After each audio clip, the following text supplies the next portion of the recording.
Ladies and gentlemen, welcome to the Shamong Township Committee meeting of December 2025. Lisa, would you read the sunshine statement, please?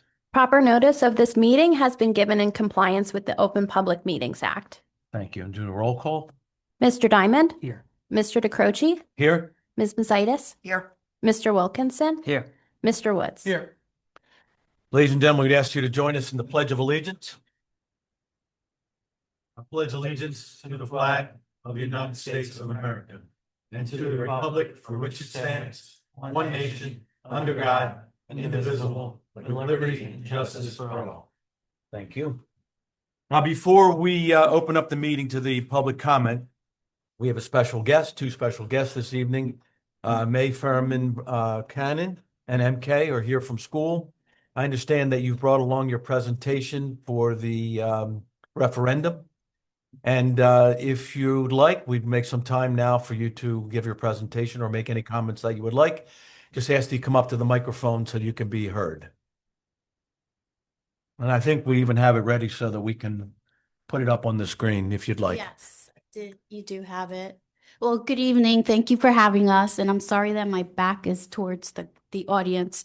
We just wanted to come and reiterate the importance of December 9th for our schools. We can't tell you how to vote, but our job is to tell you the facts so that you're able to make an informed decision when it's time to vote. The major projects, and I know the presentation's coming up, the major projects revolve around our roofs for our schools. They are originals. We also have HVAC needs that need to be addressed, both heating and cooling. And there's really nothing fancy. There's nothing fluff. There's no pickleball court. It's literally infrastructure needs that our schools have. I know that in 2017, a similar referendum was tried to pass. The projects were similar, not all the same, but then it was going to cost the town $5 million. We're now to $25 million. And the repairs have to get done. We don't have the funds to get the repairs done. We could look into grants. However, there aren't any grants available. And when you do apply for a grant, you have to have the money up front. We don't have $25 million up front.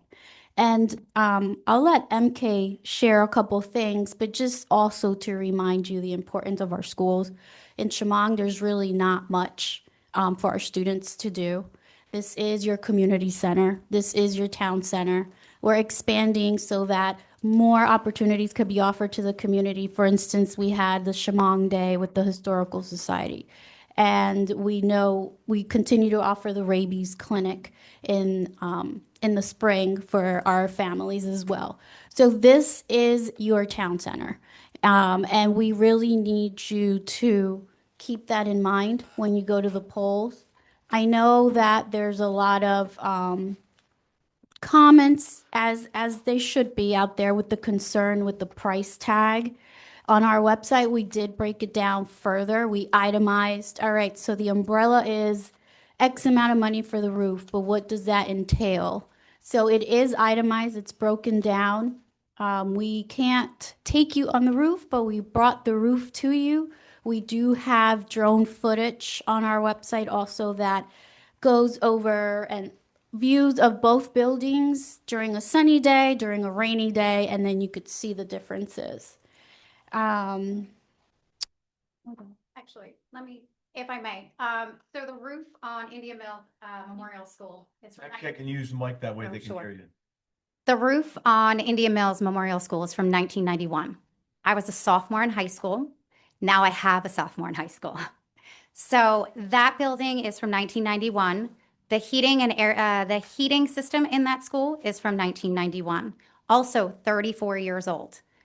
The building in the elementary school, that roof is from 2003 and 2007 as well. And I think the heating system is also from the same period of time. These things are not going to fix themselves. We don't have the money. And we continue to Band-Aid things. And if we continue to Band-Aid this, we are not going to have a school to open up to our kids. So the referendum that we're doing is just to keep the buildings open for business. And that's to keep our kids in school. So I understand everybody is very concerned about the price tag. I don't love it either. But unfortunately, things have increased significantly over the last several years. And we have tried multiple times to go out for a referendum to do the heat in 2017. And I believe it was also 2018. So I think it was back to back. So we didn't get it passed then. We don't have a choice. If the heat and the air conditioning go out in school, we can't open it up. Winslow Township had something similar at the end of September. A pipe burst in the school. They were on a hybrid. So the kids were going every other day and working off of a computer, just like COVID. And we've already learned from what happened at COVID that learning that way is not beneficial for our children. When I moved here 13 years ago, wasn't because of our nightlife. It was because of our schools. This is part of our community, and this is the center of our community. We've had Shamong Foundation there, Shamong Historical Society. We do the Girl Scouts there. We do basketball there. We do multiple events there that are outside of school events. We're also the emergency shelter for the town. So we're not asking to, as she said, put a pickleball court in. We're not asking for fluff. We are asking for the barest essentials in order to keep the schools open. You can go through, you can actually go through and it tells you what the price tag is for Indian Mills Memorial School. It's $15.5 million. That includes the roof replacement and removal of the solar panels and disposal. It also includes a new HVAC system. We have children in our school that require air conditioning. If they have an IEP, it is required that in our school, they're in a classroom. Oh, a 504, sorry, wrong one. If you have a 504, you are required to have a climate control in your classroom. There are 13 classrooms in that school that require air conditioning. Today, we have 13 window units. That is not safe for our children. Those window units could potentially be knocked out by anyone at night. They could show up at school and somebody could be in the school and we wouldn't even know it. That is a problem. We've been cited by state police also for having the window units. The next is, and before I forget, so the price tag is $25 million. That's the entire referendum. We get 34% of that back from the state. That's our money that we paid into the state that we are getting back. The only way to get it back is through the referendum. If the roof or the air conditioning, or the heating system goes out in the school and we have to close and this referendum doesn't pass, the taxpayers are on the hook for the entire amount. We do not have the ability to get any of that money from the state. You can go to the next one. Is that $34 million guaranteed or 34% Yes, guaranteed? it is. Are there other towns, and I've heard other towns like Cherry Hill had a referendum and they didn't get any money back from the state for some reason. Are you aware of that? I am not, but the items that we have specifically on our referendum that are projects, they are specifically for the 34% that you get back. They're eligible projects. Yes. So these projects aren't, we're going to do this and it may or may not be eligible. These are all eligible with the state. When you say eligible, is there a guarantee that if you get the $25 million, you're going to get 34%? If it's passed by referendum, yes. Is that through the SDA, School Development Authority in the state? It's from the Department of Education. Okay. I know. We have, Here, you talk, because that way everybody. we have all the letters. When you submit the projects to the state, they return to you what's called a PEC letter, a preliminary eligibility cost letter. And on there, it'll tell you if the projects are eligible, and if they are, how much will the state cover or give us back. And we have those letters, and we have the final eligibility cost letters, and we're getting 34% of the funds back.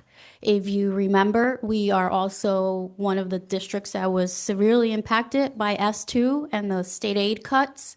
this is one way of getting our money back that we've lost over the last 7, 8 years. When you say, well, we're getting the money back, is that the taxpayers going to get the money back? Yes. So how are you going to give the money back to the taxpayer? Well, it's being used for the projects. That's 34% that we don't have to pay for of the 100%. But you're asking for 25.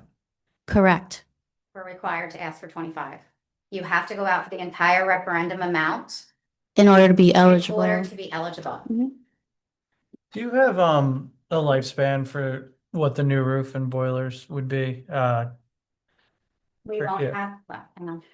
Estimated, yeah. I could get that from the architect, Okay. but it's definitely, needed. No, for sure. I'm saying, if referendum passes, new roof goes on, new boiler, what the lifespan of those are, and if we could Mhm. do long-term capital planning to avoid Absolutely. referendum in the future. And also it has to be covered under the warranty. So whatever lifespan it would be attached to that warranty that we would get, but I can I happily, think I seen 30-year warranty on them. I don't know why I want to say 25, but 30. I think that's what I seen. when I Okay. was reading the doc. Yes. Is there a warranty on the current roofs? I think it's reached the end of life. It's not, Well, you indicated, MK, that one was 2007.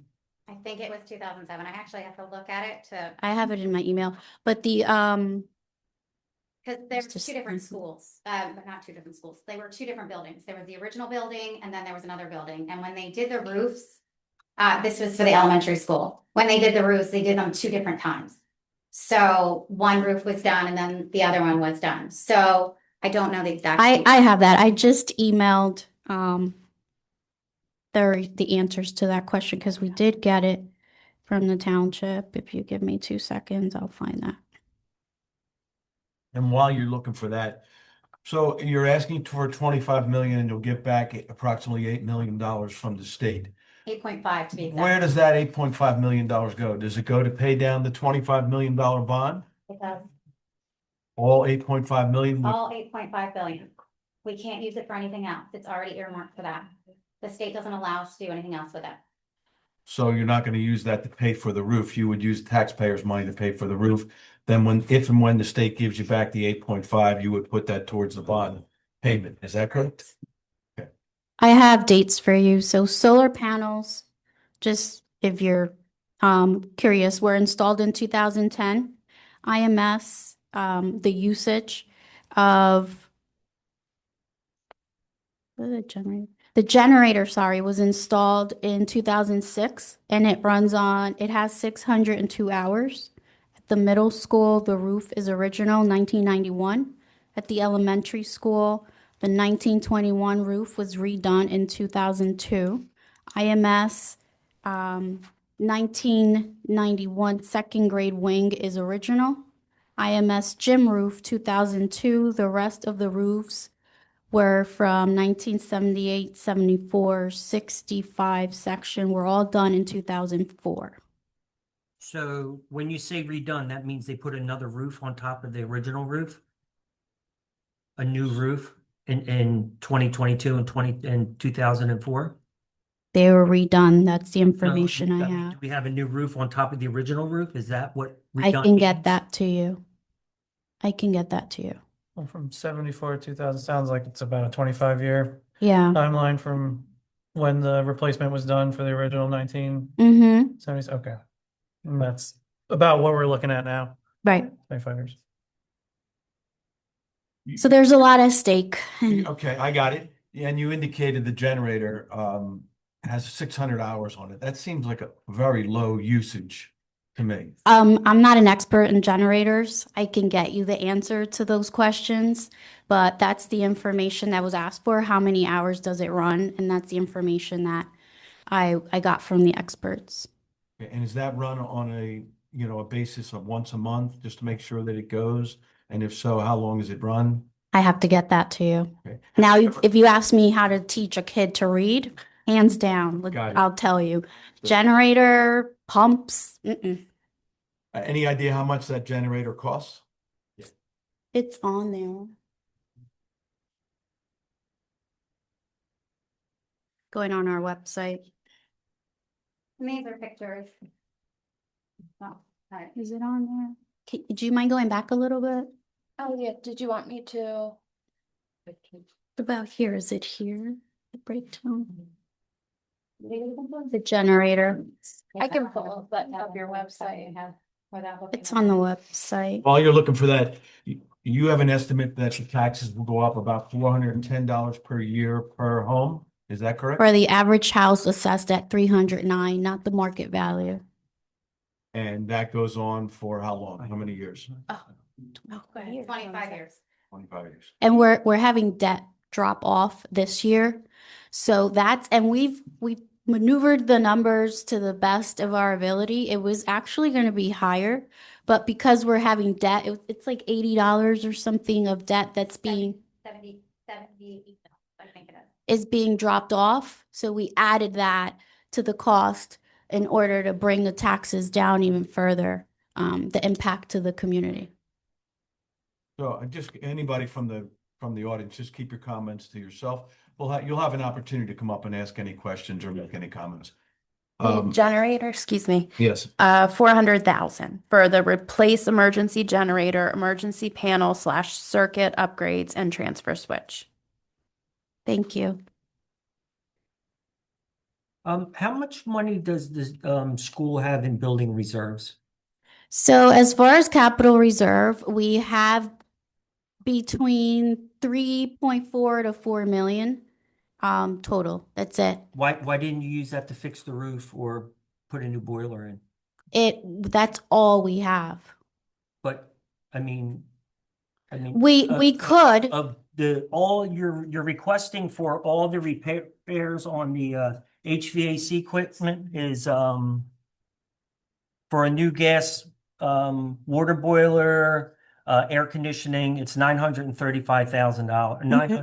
$935,000. I mean, you got a total of $2 million. Yeah, that's a really good point, Mr. Diamond. If we do any of these projects ourselves, the 34% that the state would cover goes away. Yeah, but we wouldn't have to, if the roof was repaired with the money that you have, we wouldn't have to be going out for a new roof.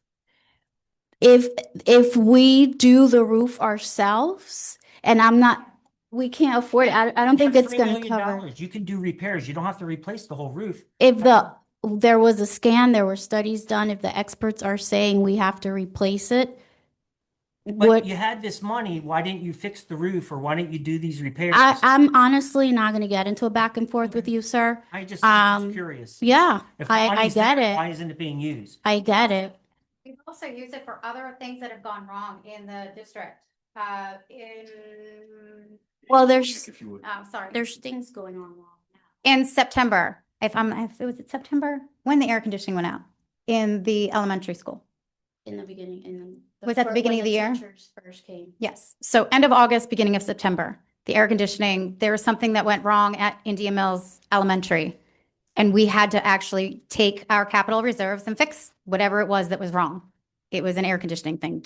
I can't get into the details because I have no idea. But that's what that capital reserve is for. $3 million. You could do a lot with $3 million. I mean, you have $2.5 million to do all the HVAC and replace the boilers for 2.5 on your estimate. Yeah. And then for emergencies, that would leave us with nothing. Like that's it. No, you have all. another $1 million left. Right. For emergencies that are not anticipated, that would leave us with nothing. For instance, the boilers are so old, we can't get parts for them. Yeah, but you can do in your budget. You have $2.2 million to do all the HVAC repairs. I understand your point. I really, really do, Mr. Diamond. However, if we touch any of these projects ourselves, we won't be eligible for the 34%. And that's all we have as far as capital reserve. So as a homeowner, I was taught, because I have a finance degree and I have a financial background, I was taught that you need to keep 6 months reserve in savings in the event there's an emergency. Unfortunately, having 2 schools, 2 houses, big houses, you need to have a reserve in the event that, I don't know, one of the schools gets struck by lightning. Like that's what happened a few years ago. Don't we have insurance for that? True, but we still have things that go wrong that aren't covered by the insurance. So how, excuse me. We have things in our school that go wrong that aren't covered by insurance, like having locks redone, like having, I don't know. There's a lot of things. You should have seen all of the things that were on the list that should be repaired in that school. I did, And I seen it. we went bare bones. What percentage of Indian Mills Memorial School is being utilized for students today? Indian Mills Memorial School, 100% of the school. Is it possible that those two schools could be consolidated into one? I would not think so. Based on the fact that we have, what, 600 and some odd kids. I don't know the exact number, 638, 650, somewhere in there. The state says 669. Okay, thank you. I knew it was in the 600s. I just didn't exactly know what it was. Combining both schools, we don't have enough space. And if you recall, Evesham did that. They actually rented out one of their schools, and now they're trying to buy that school back because they've expanded so much. So do we think that we're only going to have 669 kids in the school district? So there's, I Go ahead. feel like we're like tag team. There was a demographic study done, and for the 26-27 school year, this incoming kindergarten class that we're about to start registration for, the enrollment is there is an uptick. So we are going to get back up there. The other thing is with the Department of Education, there's very strict guidelines. If you have a preschool classroom, a kindergarten classrooms, like even the toilets have to be a certain size. You have to refurbish, you have to redo what you have to do to get it approved. And we wouldn't have the space, unfortunately, with the class sizes. That would imply larger class sizes as well.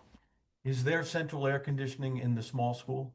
The elementary school, yes, and that's wonky. And when was that installed? Because as I recall, I think that was voted down, that issue.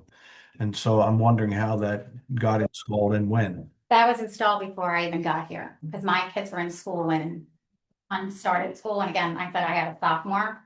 So he started that school and he had air conditioning in there. And that was before the 2017, 2018 referendum. So I don't know what year that was done, so I can't off the top of my head. I'll keep looking. Okay. All right, while she's looking for that, MK, any final comments you'd like to say? No, I just, want you to be informed, get the information. We put everything out online. We have the breakdown, the itemized breakdown of everything. And we had an architect come in that's had, I want to say. He built the school. Oh, okay. He built the school. But he had 60 years of experience. He just retired. So it's not like we had someone just come in and willy-nilly do this. We put together, he went through that school with a fine-tooth comb. And these are the only projects that we came out of there with, simply because we knew that these were high priority. So I would ask all of you to do your homework, go through the information that we've put out online, and come out to vote. A couple more questions. Is there a reason why that you didn't put this referendum on the ballot when we voted last month? November, yes. With the turnaround time from the Department of Education, by the time they approve everything, the board voted on the bond and everything else, it led us to the December month. And then there's certain months you could have school board elections, November, December, March. I'm not sure about September, but that's how we ended up with December. And is there any urgency in this that it won't last until January or February when you have new people coming in and can take another look at this? I mean, every day, Mr. Hall and I, our facilities director, communicate on hoping that the boilers will turn on, hoping that with whatever latest rainstorm we have, the leaks are holding up. This is a very serious matter. Do you have any leaks today? Yeah, And where were they? I can't tell you that right off the top of my head, but yeah. Can we go through tomorrow and see where the leaks were? I can't have visitors, tours, none of that, especially when school's in session. If we come after school's in session? I can't commit to that, but I could let you know where the leaks were. Like if you don't believe me, It's not that I don't believe you. I'd like to see them and I'd like somebody to take a look at it. I could send you pictures. I can't have you. Inspect it and it can be after school hours. That's not appropriate. That's not appropriate. But what I will tell you is that this is serious. These are your schools. This is your town. You don't have businesses. You don't have ratables. Your kids depend on this. Got it. We all want the best schools that we can have, let me And- tell you. And believe me, Teachers, and we want the best education for our children. always, and that comes at a price. It's not free. Do you have any idea how much a new school would cost No, to be built? I could get that to you as well, but it's going to be way over 25. Actually, according to AI, it's 25 to $37 million. But But depends what kind of How school. What are we much? talking about? it would be 8 for a new school to be built. Got it. Okay. I'll just Anybody- end with, Yes, go ahead. listen, nobody wants to pay more taxes. Nobody. You are in a double whammy situation. You have the local school district and you have the regional school district. So I get it. I live in Mount Laurel. I am in the same situation. However, if it were up to me and things were $2, let's do it. But they're not. And the reality is, these are safety concerns.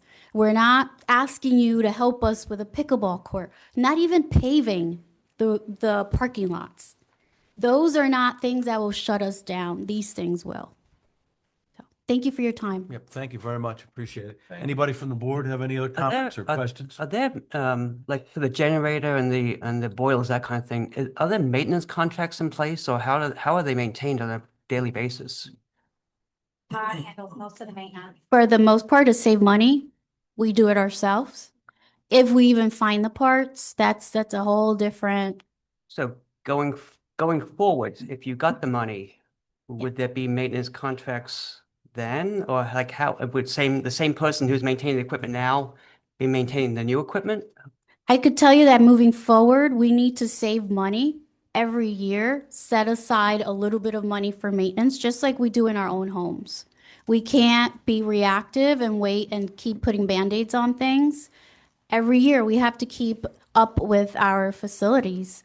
So who decided that the boiler and the generator needed to be replaced? That was that was your maintenance guy. who did Well, that? besides our maintenance guy, the architects as well. Okay, yeah. and he's qualified in boilers and generators. His team is. One Okay. boiler is from 1965, Okay. so there's definitely a. And I can tell you that in January, when we had one of our coldest days of the year, one of the boilers actually went out. And luckily, Todd went in that day early and the school was at 45 degrees and it was in January. If the others would have went, we wouldn't have been able to open the school that day. So it's not as a matter of if, it's a matter of when at this point. Got it. Any other questions or comments? Is there a certain number you have to hit to get the state match? Or is it just a percentage It's a of whatever? percentage. It's 34% of whatever you go out for. And don't take this as I'm rooting against you or the schools or anything. Understood. If this fails, is there a more critical? I'm aware it's all critical, but if it fails, is there a bond next year of a more critical list just to? Well, we have a new Is there- board coming in. Okay. So it would depend on, I guess, whether or not the new board thinks it's critical enough for us to go back for a referendum. We would likely try, but there's no guarantee that it would pass, even if we went down, whatever. But at some point, the commissioner could get involved. Mhm. So we'll see. And also know that just how you saw that list, these projects picked us. The list for the elementary school was 2 pages long. The list for the middle school of things that needed to be done was 1 page. And from there, we were able to narrow it down. Unfortunately, the shutdowns, what are the things that are going to shut us down, and everything else can wait. So that's how we got to the list. Okay. All right, thank you very much. We appreciate you Thank coming you for in, coming in. presentation. At this point, just a couple comments before we open it to the public. One, as you heard, is the school board vote is from on October 9th at the middle school from 1 December 9th. December. I always keep saying that for some reason. I'm living in the past. Thank you. December 9th from 1 until 8 p.m. And the Historical Society is meeting here, I think, for a meeting that evening. Is that correct? Yeah, Victoria Christmas. So anybody that's in that should go over and vote beforehand. And anybody that needs a ride, let me know. We're going to make arrangements so that we can get you there if you have to be transported. Second is Santa Claus will be coming around town again this year, courtesy of the Indian Mills Volunteer Fire Company, and that's going to be Sunday, December 15th. John, any idea what time that will be? Start at 8 o'clock in the morning and it'll go until Santa's visited every house. I didn't think Santa got up that early. Lastly, we're going to have a closeout meeting in December. It'll be December 16th. Sunday the 14th. Okay, great. All right, excellent. Thanks. And we're going to have a closeout meeting on December 16th, which is 6:30 will be our start time. That's usually just a closeout for formalities, but just wanted to mention that. Okay, with that, I'd like to open the meeting up to public comment. Anybody that has any comments, please come on up, say your name, make sure you can be heard, and we'd ask your comments be brief. We don't have a time limit, but be respectful of other people, and you will be heard. I forgot one last thing. For our seniors in the community, there are two programs right now, the Senior Freeze and the Stay New Jersey, which you all do an amazing job at helping seniors apply for those programs. It will help them with their taxes so that their impact with the referendum wouldn't be as painful as it would be otherwise. So there's two programs out there, and our website has information, and you already do an amazing job at helping the community apply for those programs. So Thank you. We appreciate those comments. Anybody else? Okay, seeing and hearing none, we're close. Excuse me, I have something to say. Yes, sir. That I forgot. So if this does pass, we will be losing money because they're going to remove the solar panels, and we will lose the SRAC tax credits and the money, the savings over time.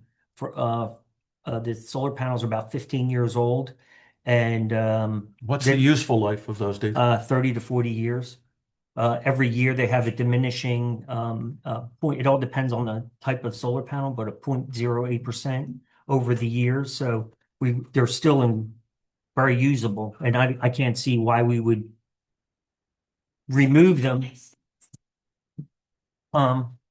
I'd like to. I asked for the make and the model. I can't do research without that. So. Okay. Thank you, Dave. Anything further? Yes, sir. Come on up. Welcome. How you doing? Good. How are you? Doing well, thank you. My name's Dan Hutchins. I live on Bunker Hill Road. Hi, Dan. Welcome. Thank you. I appreciate it.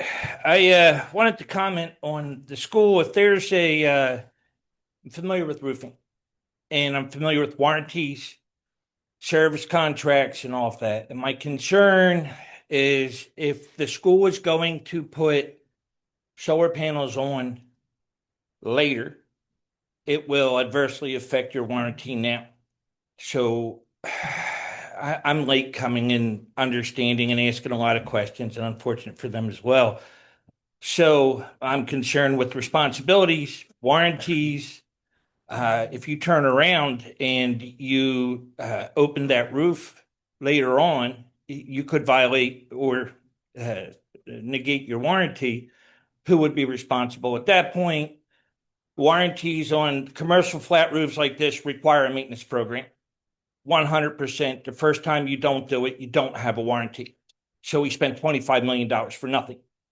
So all these things, which I'm sorry, I don't have access to the internet as well as others. I kind of struggle, to be honest with you.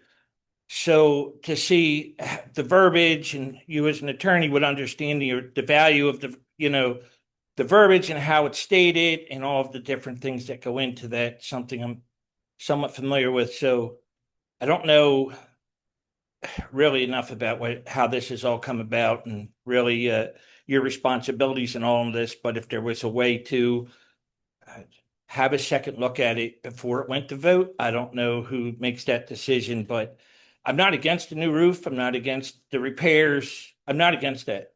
What I'm concerned with is 10-year, solar panels. Why, look into, 50-year, the type of roof, C-class from the school board meeting they said putting in.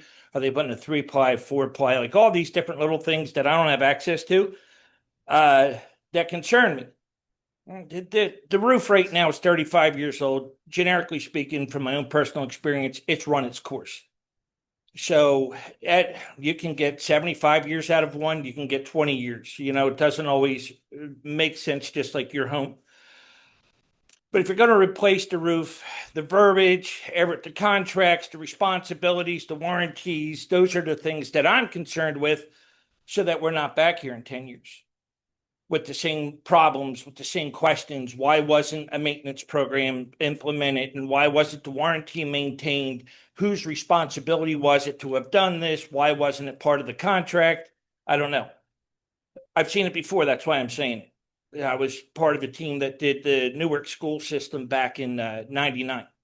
So I don't know. I just wanted to add that for consideration. I'm not trying to step on toes. It's just my own personal experience. So thank you for your time. Thank you, Dan. Appreciate your comments. Anybody else have any comments? Okay, seeing and hearing none, we'll close this portion of the meeting to public comment and go now to items for discussion and possible official action. First is the approval of the minutes from the November 5, 2025 regular and executive session meeting. Everyone's had an opportunity to review those. If there are no questions, can we have a motion, please? I'll make a motion. Thank you. Second. Mr. Wilkinson? Yes. Ms. Mazitis? Yes. Mr. Diamond? Yes. Mr. Woods? Yes. Mr. DeCroce? Yes. Jay, are you wanting to say something this evening? Can I bump you up so that you can get to other stuff? Yes, sir. Come on up. Right, so I'm here to discuss the, There is resolution. It is the first one listed on the agenda. 2025 R-105, authorization of tax overpayment refunds. I was asked to come because it is a substantial amount, $15,516.74. So what this stems from is the Verizon property. In 2023, they notified us that they're no longer serving 51% of the landlines. So they're no longer required to pay the tax for that, which was over $1 million in assessed value. So what we did for 2024 is we lowered it to $100, and we have filed an appeal on it because they never really supplied us with any documentation. In 2024, the first and second quarter bills had been generated already, and Verizon paid them. So this is just to Give pay the them money back. Yes, because had they not paid them, it would have zeroed out in 2024, but they paid them. So that's what this money is for. Do we have Verizon here? We do not? No. All right. Is there a way to do any trade deals with them? No, this is just about every municipality Yeah. in the state. Doug, any way to get around this in a creative way? So Jay and I were just talking about the bigger picture here. As Jay indicated, they filed or they notified towns in a sort of conclusory fashion about what their stated position is, that they no longer have to pay this tax. We have asked multiple times, basically, just show us how you got there. And I feel like we're sort of caught in a loop with them. They come back, they have so many towns that they're dealing with. They come back to us like after 6 months and they say, hey, you guys haven't, withdrawn your complaint yet or resolved this. And we say, yeah, we were waiting for you guys to provide us information. And it's just been this circular process. I'm just dealing with the attorney who represents them, which is a firm out of North Jersey. I don't have any direct contact with any Verizon representatives for any sort of. Have we tried making an offer and compromised the debt? So my read on that is that they don't have any interest in settling with one town because of the Precedent. precedent. Mhm. So Shamong has 2 years involved right now. We're getting ready to go into year 3.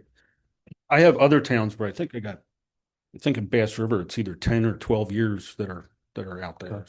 So we're not going to bill them going forward. Is that correct? Correct. All right. So we don't have any exposure Got for it. tax appeal loss, but we have filed a tax appeal. If we win, we get to keep all that money. Got it. So what's the right thing to do here? Well, we really have to refund it. Otherwise, it'll be a credit going forward on $100. You probably are looking at 100 years before before it gets paid back. Got it. Why would we pay it back? Why we just, I mean, they're not giving back to us. Why don't we just hold it and say, Because- until they get back to us? It's an overbill. Municipalities are required to turn square corners, right? The payment that was made in essentially was made in an error.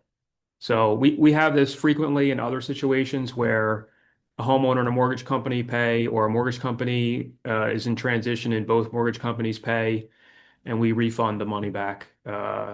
It Frequently. wasn't part of our budget. It's an overpayment by Yeah. them is what's going on. Okay. Questions or comments or suggestions from the board?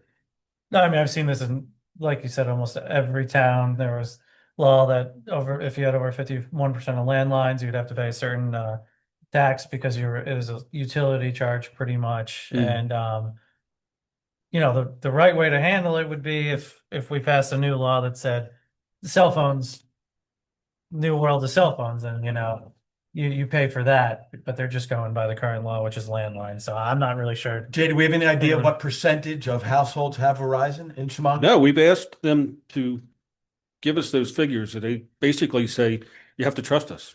I mean, I do think from like a general understanding of the way the world is going, there's less landlines, right? Yeah.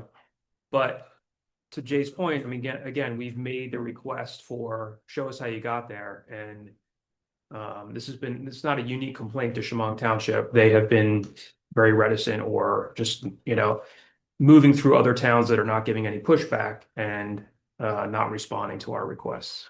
So they just stopped paying the tax usually, is what Well, they you're haven't saying, been but billed. they did. Oh, they haven't. Okay. Right, they're no longer billed. Yeah. So this is a We billed claim them, that they okay. paid 15 grand too much. Are there other towns that continue to bill them Not that after I'm getting the involved in or letter? aware Okay.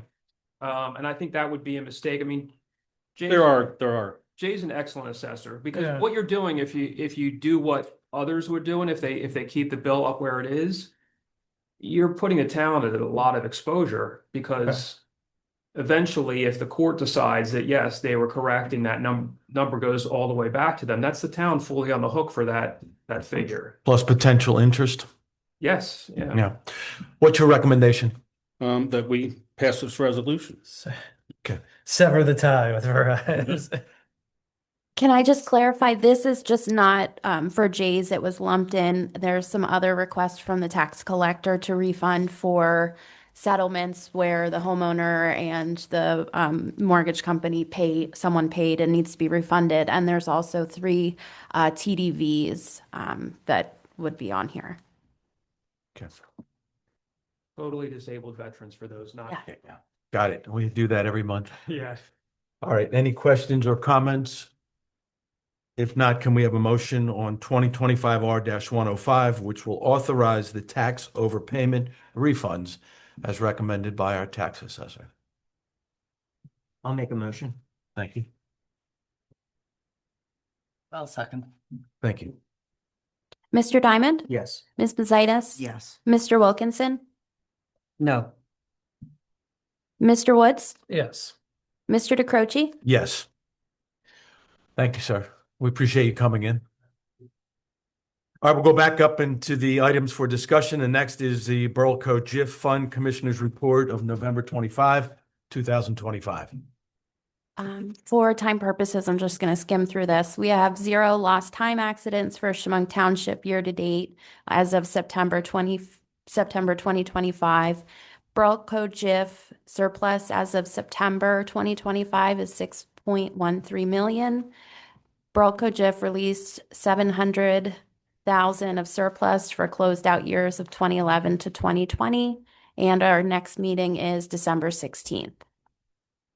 Do they have the chicken dinner where we get some money back on the schedule yet? Not yet? Yeah. Okay, next is the 2025 RFP submissions, which were due by November 7th. Yes, these were due by November 7th. So Brian Woods, myself, and Sue Honorato, as a subcommittee, reviewed the professional contracts. We received for the township auditor a packet from Inverso and Stewart, township solicitor Douglas Einold, Raymond, Coleman and Einold, and township engineer environmental resolutions. I'll just quickly read off our recommendations. All of the packets were sent out to the committee members to read thoroughly. Our recommendation for the township auditor is Inverso and Stewart, who has served the township since 2011. The total cost to complete the services, they do it as a cap for their audit and budget work. It's $24,800, which is a $400 increase from 2025, which is 1.64%. And additional services at hourly rates listed are the same as 2024. Township solicitor, our recommendation is to reappoint Mr. Einold again in 2026, who served our township since 2004.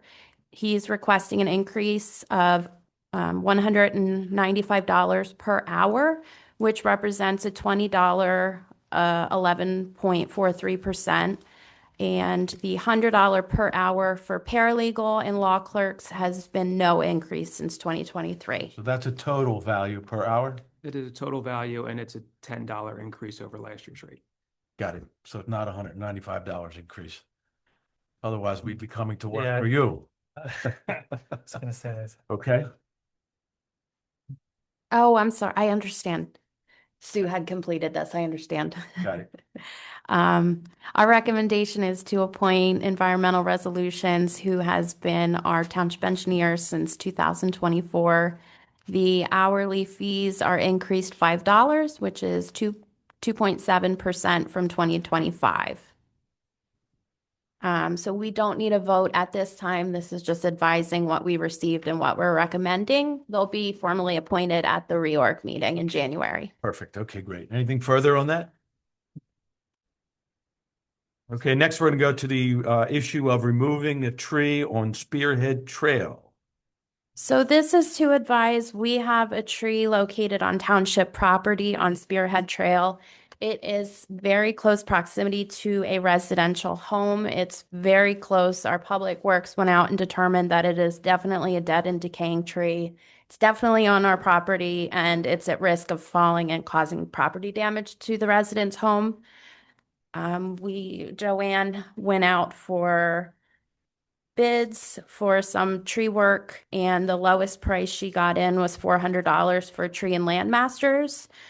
She received two other quotes, $887.50 for Rich Tree Service and $1,475 from Greg Smith Tree Service. So the cheapest one was the Tree and Land Masters for $400.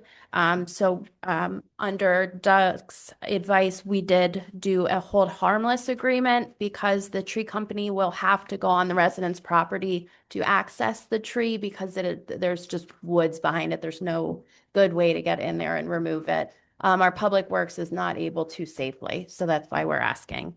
Do you think we need a motion on it? I think so, yeah. Any questions or comments on that issue? If not, can we have a motion to accept the lowest bid of $400 to remove the dead tree? I'll make a motion. Thank you. I'll second it. Thank you. Mr. Woods? Yes. Mr. Diamond? Yes. Mr. Wilkinson? Yes. Ms. Mazitis? Yes. And Mr. DeCroce? Yes, next is the approval of the Indian Mills Historical Society request for a sign placement on township property, which will acknowledge the Brotherton Indian Reservation. And our Public Works Department will assist with the installation. So It's not going to cost us anything, basically? No, Mr. Reinhardt had reached out to Sue Honorato requesting a letter of support, which she had issued on November 14th with the condition that we would need to have the committee approve actually putting the sign on township property. So the letter had mentioned that it's going to be no expense to the Township of Shamong. They're just seeking the placement, which they had decided that the best place is out at the sidewalk over on the other side. So it won't be near the road causing any type of traffic delay. It won't need to be moved if there's any circle put in. And a lot of residents also use our recycling, so it'll be viewable from there. And it will be put in with the assistance of our Public Works Department. Maybe we can put it in the middle of the circle. How about that? Okay, any questions or comments? If not, do we need a motion on that? Yes, please. We have a motion, please. I'll make a motion. Thank you. I'll second. Thank you. Mr. Wilkinson? Yes. Ms. Macias? Yes. Mr. Diamond? Yes. Mr. Woods? Yes. Mr. DeCroce? Yes, next is the launch of the government pilot software, Gov pilot software, the construction zoning, Oprah request, and to report a concern that you have. So this is an update that this month is our launch date. On Wednesday, the 10th, our construction office will be going online with permitting, zoning, and resale. We'll be accepting online, and our service behind the counter is changing to what we'll see in our desktop. This month, we're also launching Oprah's Online, an online portal to submit Oprah's. That will also allow requesters to track and us to communicate back and forth to make sure everything's done in a timely manner and to make sure that all the departments have access to the system and can upload in one portal. We also have Report a Concern, which is a new feature that will be on our website. Residents can go online instead of having to call the clerk's office if they have an issue with a street sign, if they have an issue with anything going on, they notice something's going on with the road, they notice something, they need to get in touch with our zoning. They can go on there, report it. It will go right to the department that it needs to, whether that's streets and roads or our zoning or clerk's office. So it's just cutting up the middleman. So that way there's no delay in us getting help to the residents with different things. That's great. We've been waiting a long time for that. So I think it's Yeah, gotta be- yes, we're very excited about it. So we'll have some information on our website when that's, but everything's getting released this month. Excellent. Thank you. Next is the At Sign Road Phase 4 NJDOT grant approved. Joe, you want to give us some details on that? Yes, we've been patiently waiting for the notices and they just came out. We received just shy of 235,000 for phase 4 for At Sign Road, which is generally where we ended with phase 2, heading north, about 3/4 of a mile or so. Red Stony Creek entrance there? Yeah, Okay, great. And then they did a great job so far. so far so good. How far will that two hundred and About thirty-five thousand, 3/4 of a mile. 3/4 of a mile for a Yeah. $250,000? I know. So, but we're very pleased. I'm very pleased with what's been done. Congratulations and thank you for getting this approval. And it's being paid for how? By Governor Christie's tax increase, which was 20 cents a gallon, 4-6 years ago? And it's going to go up 4.2 cents January 1. Not a result of Governor Christie, but subsequent people. So. Maybe the grants will get bigger. Well, we're grateful for them. So we've done, just for anybody that's new here, we've done Grassy Lake Road completely with county money, which was several $1 million. All in, yeah. 4 All in, phases. right? 4 phases. And now we're doing At Sign Road and we're at the 4th phase and that'll be $1 million. So we're grateful for that. But it is coming out of your pocket, right? You're paying for it. We're just happy to get some of it back. Anything else on that, Joe? Nope. All right, great. Appointment of Stephanie McNeil to technical assistant to the construction official. Can you give some details on that, Lisa? Yes, there was an open position as a technical assistant in our construction and zoning office. In total, we received 4 resumes. Sue Honorato and myself conducted the interviews on the week of November 20th. And we had Stephanie McNeil as a recommendation. She comes with the current technical assistant license, which is required by statute for the position. She was the only applicant who already obtained that. She is recently retired and has 37 years experience, which greatly reduces the training.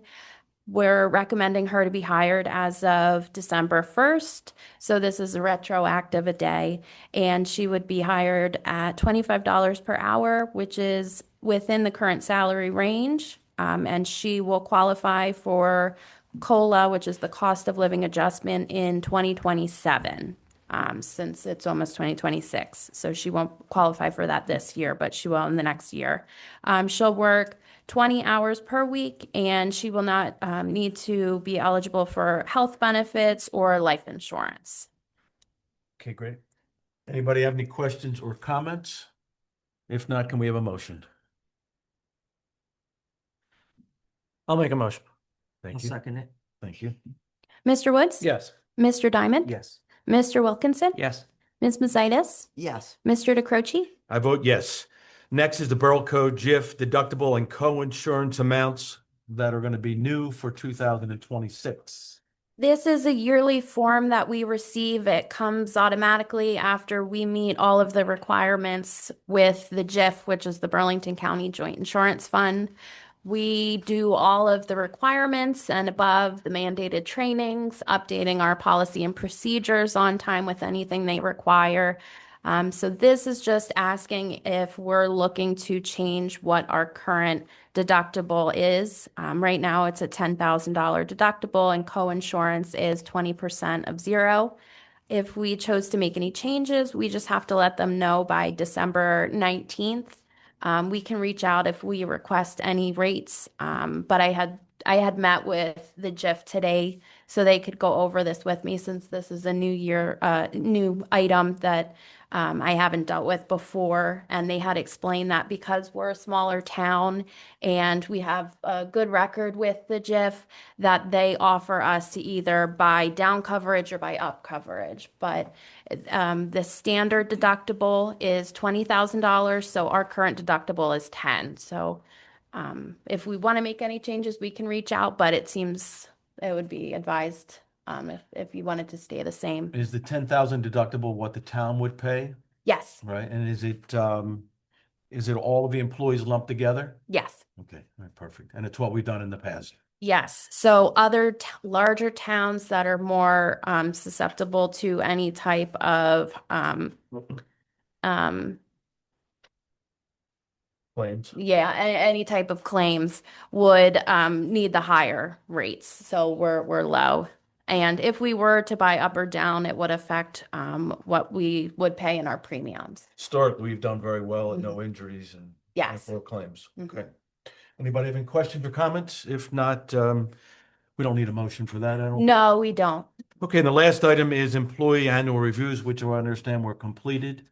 Yes, this was one of Sue Honorado's last order of business. She had completed the employee reviews as on November 26th. Our average score for the employee reviews was 3.6, and more detail was sent to the committee. It's out of 4. It's out of 4. Okay, yeah. Don't anybody thinking it's out of 10, that's right. Okay, great. Thank you. Next, we're going to go to resolutions. We already did the first one. The No, I next know. one is That- 2025R-106, which authorizes the acceptance of credit card payments by the municipality in accord with state regulations and authorizing agreement with the municipality for credit card payment processing services. Will people be able to pay their taxes now by credit card? We already do accept tax payments by credit card and ACH / e-check through it's already built into it's already built into our software. So this would be separate from what we currently have. This is going to be for our construction, zoning, resale. And at some point, we'll be able to do Oprah payments. We can even do animal licenses. So there's a lot of things we can do.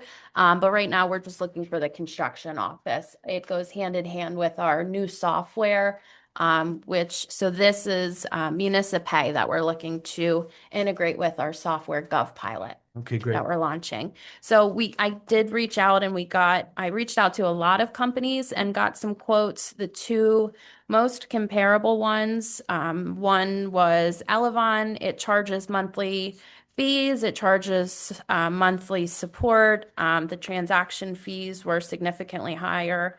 And Stripe was another one that I had reached out to, where this one, the ACH, they would charge 8% for every ACH. So on a $300 permit, that's $24 in fees that they would incur. That doesn't go to us. The one that we're looking to suggest would be Municipay. It's 3%.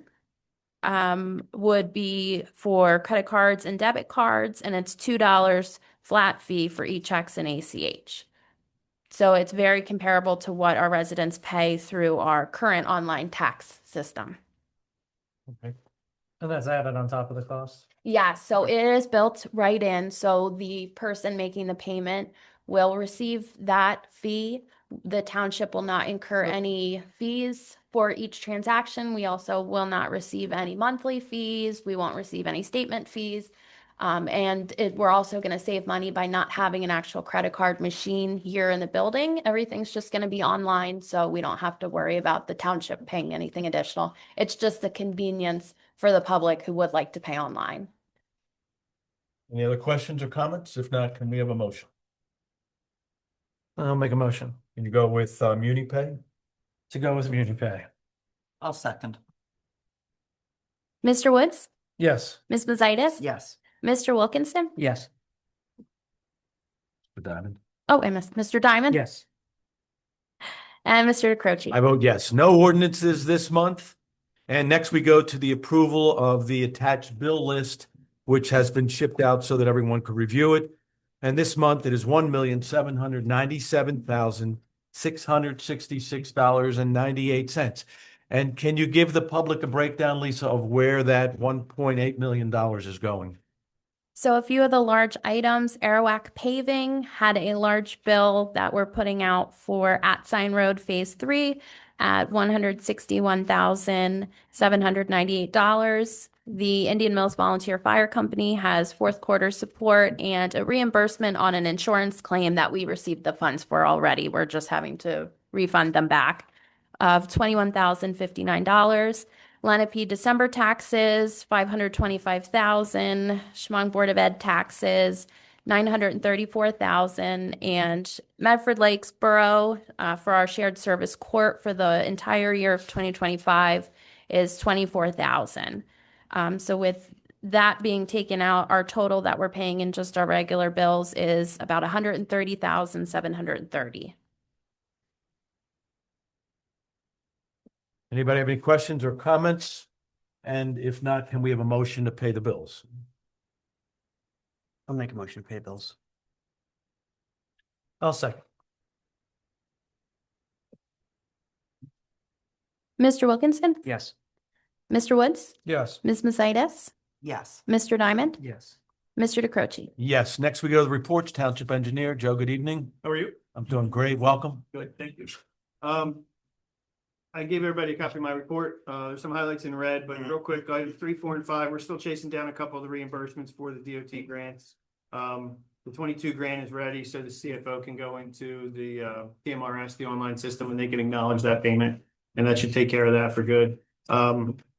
Tomorrow, we should submit proof of this, the testing payment for our testing that we did on the road after it was paved. Once that's submitted, then that'll go into the payment process where a CFO can sign for that one too. So that'll knock out everything up through 2024. 2025, we will submit for, we literally just, that came around pretty quickly because we piggybacked construction off Medford section of that sign. So we were able to get the contractor in here rather quickly Yeah, that was and great. knock that out. We're requesting 75% of the grant. That's the first you're allowed to request 75% upfront before construction even. So we didn't get to that before construction happened. So we'll do that in the next couple of weeks. So hopefully we'll get that money relatively quickly. There's only a couple minor requirements that we've already taken care of to request that reimbursement. Obviously, the final reimbursement's a little more complicated, a little more intense. For phase 4, like we talked about, I got the grant award 234,764. We'll probably just wait till the beginning of the year, submit a proposal for that and do our work over the winter with the intent to bid it in the spring so that we can get right into construction season and do that project quickly. Same thing, as soon as we get that squared away, we'll request 75% of that too, so that we get ahead of it, so that we're not chasing it down at the end.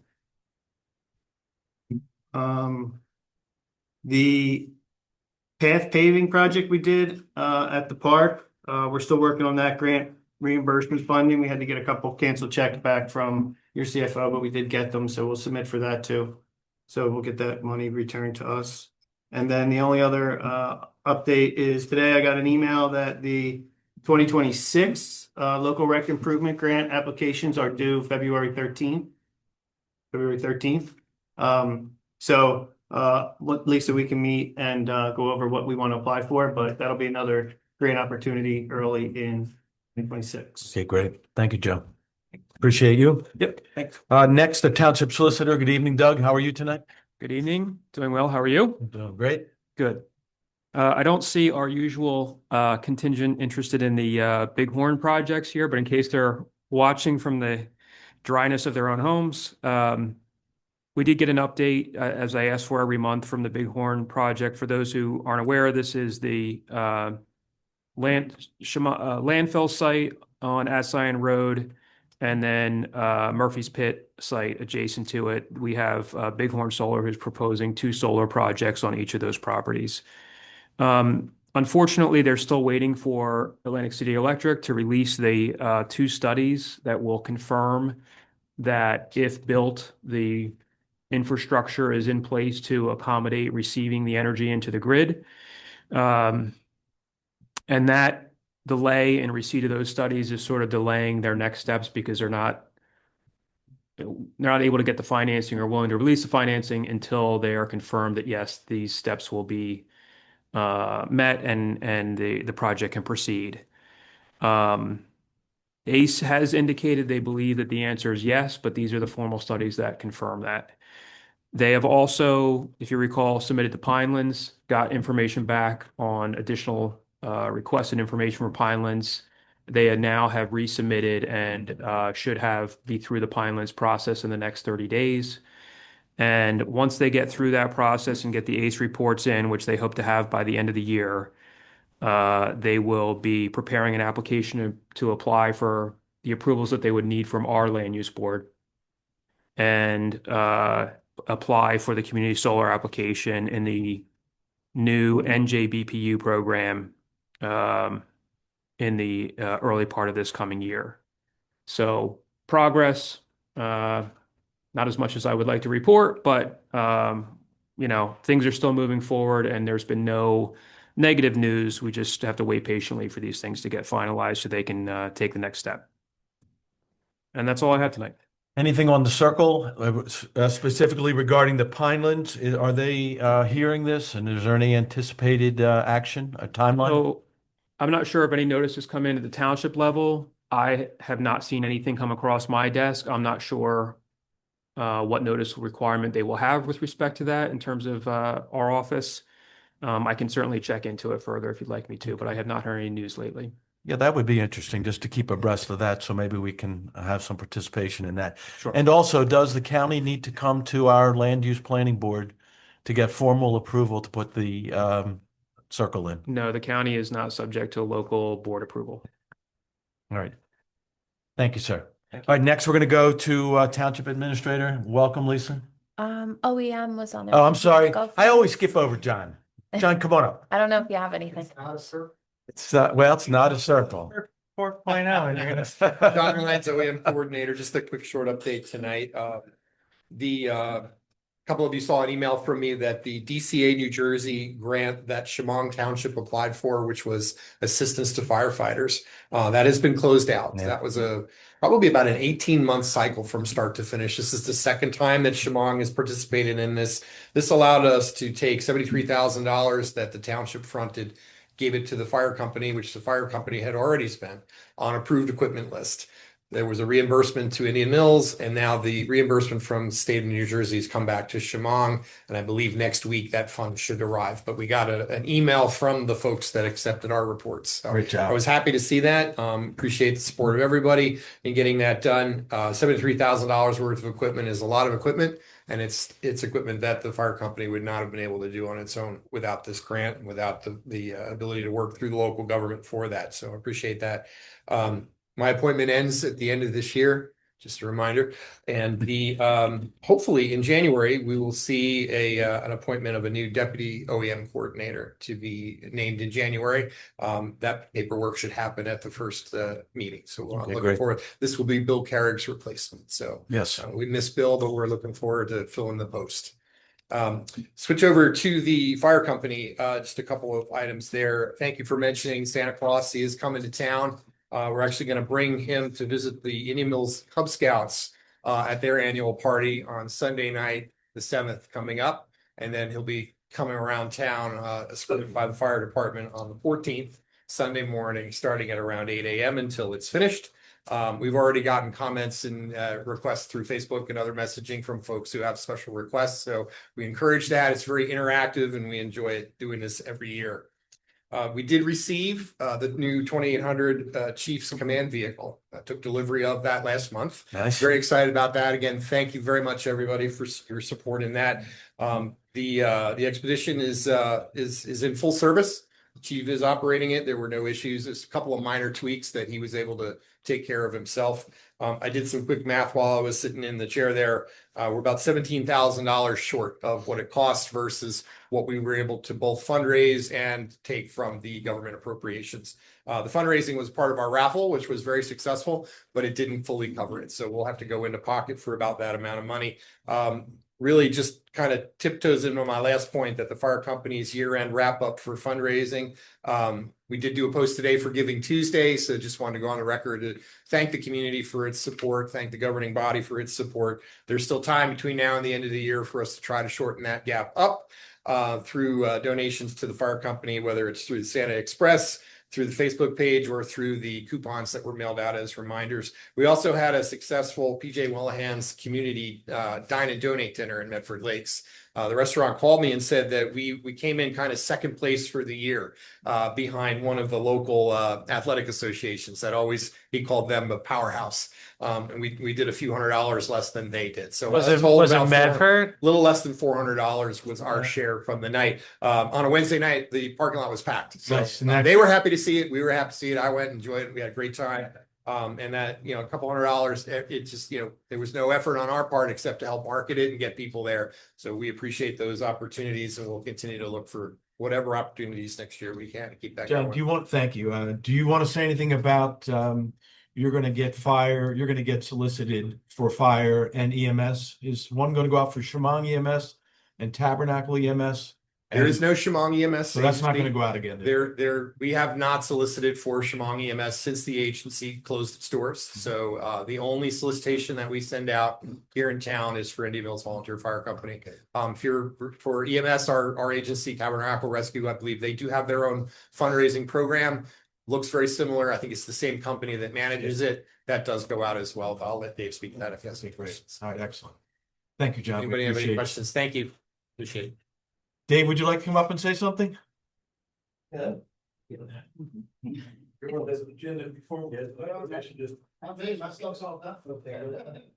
Hey, I didn't see you back there. You're hiding. Hi, Dave. Welcome. Dave Taylor. Thank you. Dave Taylor. I'm one meeting house coordinator in town, captain with Tabernacle Rescue. As I said last month, I'll try and be here on a monthly basis. And rather than giving you quarterly reports that are really year-to-date reports, I want to try and give you a monthly update of progress we're making as we move forward. A little bit of background from January to August. And you guys are well aware that the first 6 months of the year, our response to calls was less than any of us would like it to be. One of the things I've tried to focus on in addition to actual call response is our crew coverage. Because obviously, I could answer 100% of the calls if they all came the 50% of the time I had a crew in the station, and we'd look great. If it went the other way, we would look horrible. So we're going to look at both of those. The first eight months, we averaged 63% coverage on our crews. That's two EMTs on a duty crew. From September to November, that jumped up to 87%. And a major part of that was the fact that we increased what we were paying. So that all of a sudden we started attracting, more people and particularly, really exceptional people. We'll talk a little bit more about that in a minute. As I looked at that number, one of the things I started to look at was December, the month coming ahead. And as we've indicated, I think before, we were scrambling, day by day, living hand to mouth to cover trucks tomorrow, this week. Looking at our December schedule right now, As of Sunday afternoon, which was the 30th of November, we had 73% of the shifts covered before the month started. What's more interesting, when I looked at the actual makeup of that, most of those people on the shift were new people coming in who were, for the most part, paid firefighters, paid EMTs elsewhere, who know their schedule a month ahead of time and came in and picked up shifts. The bulk of our core volunteers who've done the lion's share of the work, not only the first 10 months of the year, but for the last 20 years, don't typically go in a month ahead of time and nail down every shift. There's probably 6 or 8 of us that are, we'll tend to look, a week at a time. Where do we have openings? Where do we need to step in? When I look at those people for December and consider what their average and a conservative average of their monthly contribution hour-wise would be, and I add that to what they've already got on the books, that would potentially take us over 100% coverage for our shifts this coming month. So that's really encouraging, and I expect that to improve. In terms of our per diem staffing, as I mentioned last month, in August, we added 2. September, we added another 2. October, another 1. November, we've added 4 people, and we have another one scheduled to start this coming Monday, December 8th. What does that bring you up to, Dave? Forget the exact number, probably 37 or 38. Our call volume for the month was 104 total. There were 32 in Shamong, 57 in Tabernacle, 4 Southampton, 4 Woodland, and then 1 each in Marlton, Medford, and Pemberton. The response statistics, our average response time was 3.5 minutes. The average response to arrival on scene time was 7.4. The average total call time was 57.2 hours or minutes. Sometimes it seemed like hours. Outcomes, 9 calls were canceled prior to arrival. There were 2 calls where we had no crew or a partial crew. We had 11 public assists or lift assist calls. There were 2 calls that we were diverted to another priority call, which would then have been handled by mutual aid. Standby was 2. There were 2 inadvertent medical alarm calls, 1 dead on arrival. And then out of the 104, we had 20 refusals and 55 transports. So that's some of the details for this month. As we move forward, I would love to look forward to meeting and determining, is that kind of reporting effective and valuable for you? Is there other information that you would like us to be generating on a regular basis and to meet together so we understand what those numbers look like in practicality and move forward? Dave, I like that. I think it's very eye-opening and helpful for all of us to hear what's going on with EMS. Any other questions from me that I may or may not be able to answer? No, sir. Anybody? How's staffing been? I'm sorry? How's staffing been numbers wise? You got 37? 37. Yeah. Is that, I mean, based on your goals, is that close to where you want to be? We're moving ahead very nicely, yes. Okay. And as important as getting bodies in, we're getting really, really quality people, which is really encouraging. Are you any closer to having an estimate of what EMS would cost Shamong in 2026? I think our estimates stand. We'll try and nail that down more carefully over the next month or 2 and meet with you guys to talk about what that would look like. Okay. All right. Thank you, Dave. Appreciate you. You're welcome. Ed Toussaint, do you want to say something? You just came in to. Excellent. Perfect. What we're doing moving forward. Perfect. Thank you for being here. I guess that is it. We're going to open back up to, did I miss anything? Did you want me to give the administrator report? Absolutely. This is first official. You were so good early on. I thought you hit everything. Some of the new items, election 2025. Congratulations, Mike DeCroce and Mike Southwick. We had the Veterans Day ceremony that Ms. Joanne does such a wonderful job with, was held on November 15th. We have our free shredding event this Saturday. It's going to be the 6th from 9 a.m. to noon. So that's for our whole community. We just ask for no commercial shredding, but they're here. So come between 9 and noon. The Board of Ed special election is Tuesday from 1 to 8. Annual tax sale will take place here on December 22nd at 10 a.m. If you have any questions about that, you can reach out. We'll get you in touch with the tax collector. The Indian Mills Boy Scout Troop 47 will collect Christmas trees on Saturday, January 10th, 2026. So we can send out a reminder after the new year with that date to all the residents signed up for our resident alerts. And Atlantic City Electric has given their annual vegetation notice to maintain the right-of-ways within the next 2 months, which PSE&G is also doing. Excellent. Thank you. Thanks. Did the resident alert go out reminding people about the election? Yes, it went out Monday morning. Okay, great. All right, anybody have anything further, questions or comments? If not, we'll open the meeting back up to public comment. Anybody have any comments? Come on up, you'll be heard. Just state your name.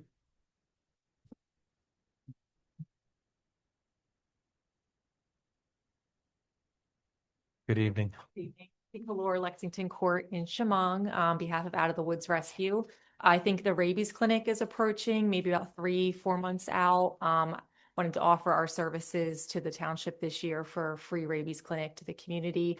I'd also love to add in microchipping. We donated microchip scanners to Medford Lakes, Medford Township, and Red Lion Barracks Police Department. So if we could offer microchip scanning free to the residents, Out of the Woods Rescue would cover that cost, kind of factoring about 50 microchips at $30 a chip. That would be a $1,500 donation to the township's residents. So if that is something you would like, excuse me, from Out of the Woods Rescue, we would just ask for some time to plan for that. Would that be something you would do right when they're at the rabies clinic Yeah, itself? we would bring That's it, cool. bring everything with us. We would Wow. scan the pets Isn't that for great? existing microchips. So if they're unaware, maybe their adopted pet had a microchip, if it's an animal they found and took in, we could scan that pet, let them know that the chip is actually there or not, and then we can microchip on site. That's very generous. I think that'd be something our people would love and utilize. Great. Yeah, I think you have a relationship with Dr. Dazen. Dr. does Dazen, too. yeah, so- Together. Good. If he's We'll be not back this year, interested- Dr. Dazen? Good. Yeah, he's lovely. But if for some reason he's unavailable or can't supply the rabies vaccines, we could also bring our veterinarians that are on our board along awesome. to administer the rabies vaccines if needed. That's great. Thank you so much for being part of Yeah, our just let town. us know. Thank you. Thank you. Anybody else? Did I miss anybody? Okay, thank you all for coming out. With that, we're going to ask no executive session this evening. We're going to ask for an adjournment. And if we don't see everybody, Merry Christmas, Happy Holidays. I'll Thank make a you. motion to adjourn. Thank you. Second. Thank you. Ms. Bizitis? Yes. Mr. Woods? Yes. Mr. Wilkinson? Yes. Mr. Diamond? Yes. Mr. DeCroce? Yes. Thank you, everyone. Thank you. Yeah, good luck. Yeah, I got a long day ahead of me. I'll see you. Happy